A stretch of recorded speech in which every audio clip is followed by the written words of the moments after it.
salo-salo sa Arroceros once po, para saan po ito? Actually, this is to support yung tourism natin. So, ang goal talaga ni Yorme, alam naman po natin simula nung siya, pumasok siya sa pwesto, is improve yung tourism dito sa Manila. And in partnership with the TCAM, PDO, Permits Department, and City Planning Development Office, pinasok natin yung food park dito sa Arroceros para at least magkaroon ng ibang activity dito sa Arroceros. So, ini-invite namin actually yung dito, mga food stalls owner dito sa Manila, lalo na yung mga local natin, plus yung mga non-food din.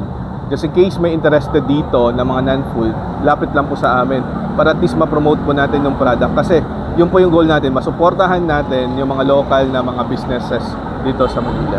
Paano po sila mag-reach out sa inyo? Meron po tayong binigay na number dito. Meron po kaming marketing officer na na inalat po dito.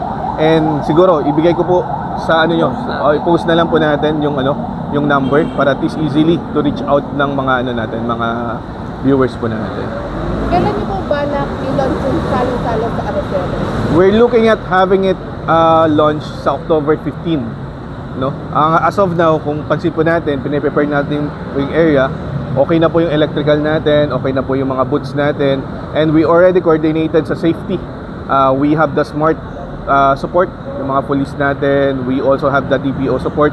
Lalo na tinitingnan natin kapag binuksan to October 15, yung loob po ng park can be visited na hanggang alas 12 ng gabi. So usual kasi alas 5 lang po yan, but thank you po kay sa head po ng DPO at ibubuksan po niya yan. Looking at also magiging bypass na po to papuntang Esplanade, di ba? So we're looking at having many guests po dito sa sa Arroceros. Sa mga gusto mag-sponsor, sir, may panawagan din ba tayo? Yes, sir. Technically, kung gusto nyo pong suportahan yung activity po, hindi lang po namin, pero ng city. Open na open po yung mga gustong mag-sponsor dito. Pagandahin po natin, hindi lang po yung Arroceros, pero lahat po ng park in partnership with the DTO, para at least makita po natin na yung Manila is bagong-bago at magandang pasyalan ng mga turista, hindi lang po dito sa lokal, pero sa mga probinsya po nearby. Ilang stall po ba ang nakalagay po dito? Currently, we have 50 po. So, meron po tayong 20 na malalaki. 6 square meter po siya. Then, meron po kaming 3 po na maliliit, 2x2 or 4 square meter po siya. Ganun. And yung mga business owner po, paano po kayo makakontak po ba? Meron po ba kayong Facebook page? Meron po. So, yung Facebook page po namin is actually Cheeky Pixels. Yun po yung pangalan ng Facebook page. So, we'll provide also yung link para at least makita nyo. Pwede nyo po kayong direktang i-message doon or yung namin, marketing officer po namin. Opening hours po? Opening hours po, alas 12 po nag-start po siya and magko-close po ng alas 12 ng gabi. So, bakit po alas 12 ng tanghali? Kasi ang kinagandahan po dito, marami po tayong forks nearby. So, nandito po yung Pamantasan Lungsod ng Manila, City Hall syempre, tapos yung mga ito po malapit sa Central Station. So sabi nga ni Yorme, from south to north, wala po tayong dahilan o maganda pong location talaga to para at least puntahan kasi from drop-off point sa LRT, lalakarin lang po papuntang Arroceros Park. Sir, tanong ko lang po yung security naman ng mga food owner mo and yung mga mamimili lang. Wala pong problema. Ang kinagandahan po, sabi ko nga po, full support po yung po natin, no? Ang syudad po natin. So we have also provided marshals po along the area. Maglalagay din po kami ng 5 CCTV for us to actually check kung ano yung mga nangyayari sa paligid and record yung mga pangyayari. Also, may main key entry points tayo na kung saan nakuha po natin yung support ng smart department po natin. Eh kung may magtatanong naman po kung magkano po ang stall?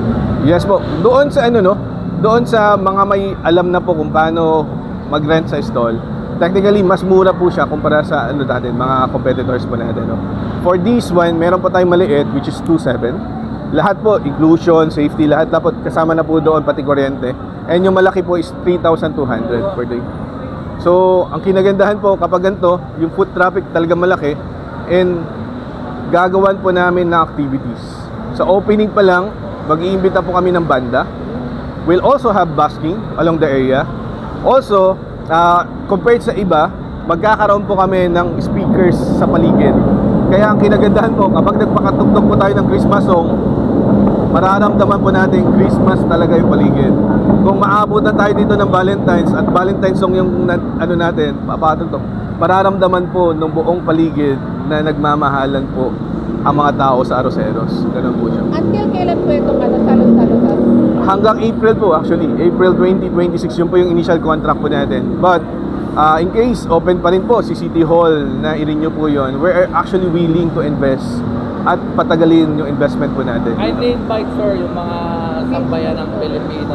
Yes, sir. Bisitahin itong mga Arroceros. Sa mga ano po natin, no, sa mga sa mga viewers po natin, una-una, salamat mga sir sa sa pag-unlock doon sa ngayon, no, pagpunta ngayon.